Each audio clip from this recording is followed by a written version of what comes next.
les deux coups là, la balle, elles sont parties là à droite. Là-bas. Elles ont deux. Ah mais ça m'étonne. โรงเชียร์เต่าเนอะเราบอกกันโจนะก่อนตัวอาจจะเชียร์เพราะช่วยการเล่นได้รู้จักพิจารณา Maïlis. Mince, elles sont parties. Elles sont là, là. Ah mais elles sont là. Allez-y là-bas. On va faire. 跟住就接上嚟啦，跟住呢就係用杯做自做嘅人，對吧？我們還是個介紹杯做的是個對啊，小杯叫手一個，對吧？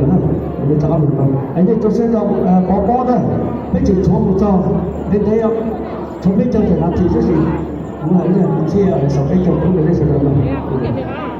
Hein? Mais t'as plus de caméra là. Ah. Le trait là. T'as vu les deux qui sont copains et Kenji là? Kenji, il est où? Là-bas. C'est ses copains, autres copains. Ah, des jumeaux. là, ah ouais. D'ailleurs. Ah ouais. Leur père c'est le grand frère du mari à. C'est des métis, non? Non, c'est des bleus, des copains. Ouais, on dirait que. Tu connais. Hein? Ouais, le pourquoi dans l'autre là? Je sais pas, il y a une fille là-bas. Il y a deux filles hein, avec eux. Le samour. Bah, Tiffany, c'est pareil. Hein. Là, ils sont là, mais avec sa fille à côté. Avec Ryan, il est où? Bah, il est assis avec son téléphone. Ah. Comme quand t'as du mal, c'est quand il y a des enfants, tu peux pas les forcer. Même ta voiture, Mathieu, il peut pas venir. Ah ouais? On va faire on rentre demain et on revient mardi. Ah ouais? Lynn, elle est où? À la maison aussi. Ah, elle est pas venue? En fait, quand on vient, on rentre demain et après on revient mardi. Tu vois. Parce qu'on aurait pu venir et rester. Ah ouais? Mais non, ils veulent pas. Ah ouais? Ouais, ben c'est ça. Hein. Moi, je dis à ma mère aussi. Hein.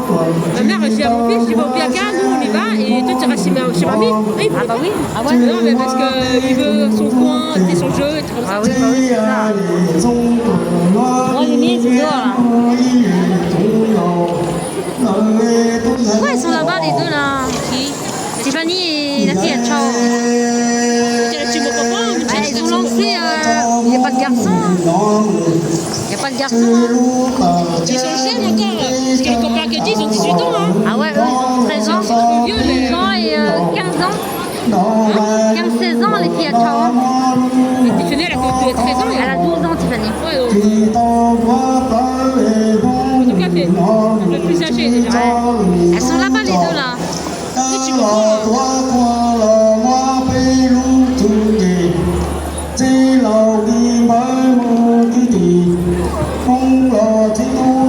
Hein? Joli, hein?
bây châu đi trả lộ ta ta lộ ta bây mô ý trung ngầu lời tu thầy mong vì chia bây nhỏ thì ta dù mô cho chế chỉ ta sinh nhờ dạo đi tỏ kế tòa mô qua nhau ý trung ngầu tu thầy mong câu chế dù ra mô cỡ tù cho bỏ má xoa lũ chỉ là thành mô là qua hệ ý chung cầu lý sẽ nghề mô cỡ chỉ ta bỏ má tu tỏ sẵn đó sẽ qua tao dừng xóa tu qua nhòa đi ý chung cầu hệ tu thành mô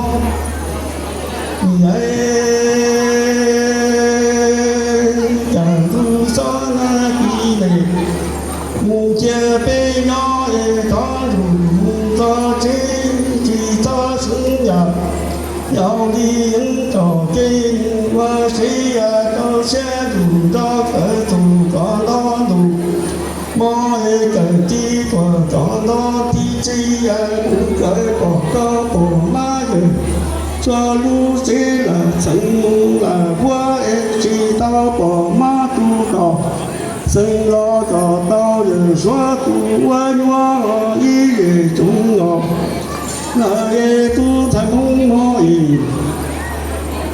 thì tế mà phê chẳng đi thứ thì mong lo thi tu mong lo phê mà chỉ bà chết phê cao nọ ta chỉ đòi ta dùng cho chỉ ai qua xe tới của lại xe ngủ lưu phê thì đi bỏ la tu sĩ tới cùng tới bỏ đi na chỉ ta muốn cầu ba em mà chỉ bà chết phê cao nọ ta chỉ lo dù bỏ dù sĩ lâu lâu lo bỏ lấy tình thay mong tu lò lò cho rong đầu lo chỉ ta đầu vùng ta ở thứ gì mong chỉ tu lòng gì có chỉ bà chết đi châu nọ ta chỉ lo ta dùng cho chỉ qua xe đỡ trò lỡ xe đúng mô tờ cùng tờ bỏ nghe thì đã lo sao mù trâu thì qua xe rung rung bỏ lấy tình dài mong rung rung đầu lo du mò ta em ra ta xin nó chỉ cho mù dê ở thứ gì mong lo chi tu thời trùng đi chi cơ tế trà ra lâu đi nó ê cho chủ rung thoa câu tiền tao câu trò ê có chủ cô cho chỉ bỏ la lọt chỉ phê phê ở qua xe đủ lời chỉ đi bù ru tiền đi tao đủ mua thứ gì muốn là chỉ tu mò vì vậy mua chỉ tờ che phê châu nọ ta chỉ lo ta dùng cho chỉ bù ru bỏ la quả lời tu chi cởi tùng tới tao sẽ trong các rung thoa cao kẹt tao cầu tu đông tao dù lo ta thế yêu bỏ la tu chi nghe tua lo ý sẽ lò lu lu tiền đi với tao rung kia nhìn rung là sinh sau si toàn rung chỉ đông mà chỉ bà che bi châu nọ ta thôi tao lu tiên đâu mà chứ giờ số phụng tỏ hú rong tao bi đi chúng cứ tìm muốn lo chi tu thân cho tu ta tao tỏ thế nọ ta làm do dung chê dung che lùa nói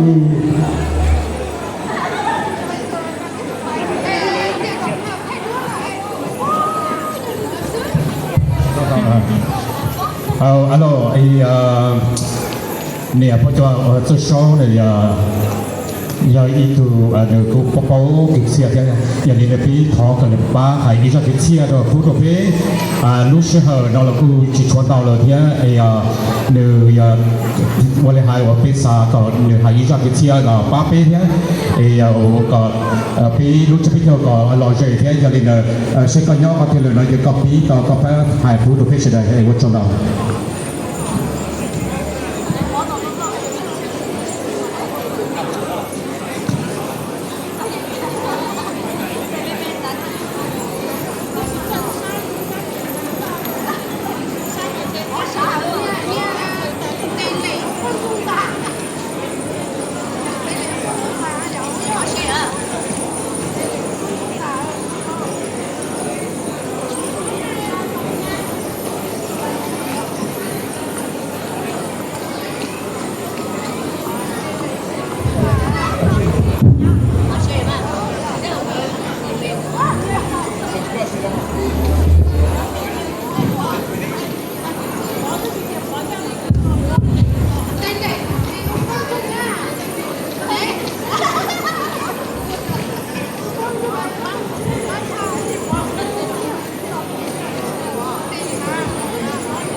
历史的对他还只係做了樣，嗰時嚟講啲股係依在大個個都係話嚟轉用個溫州嗰樣嘅，我係始終lo lắng không á.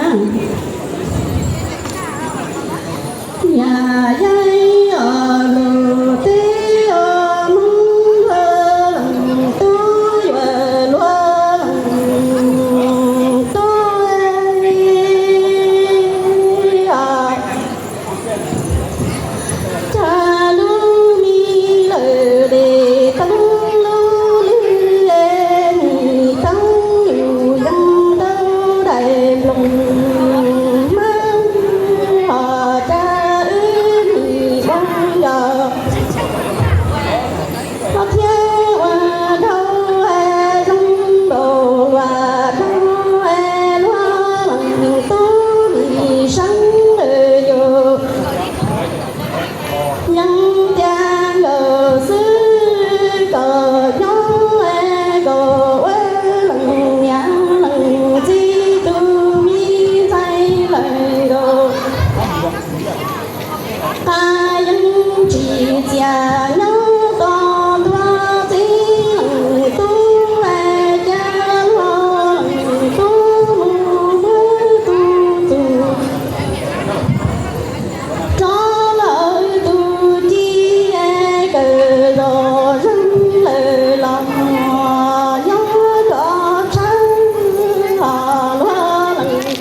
à chua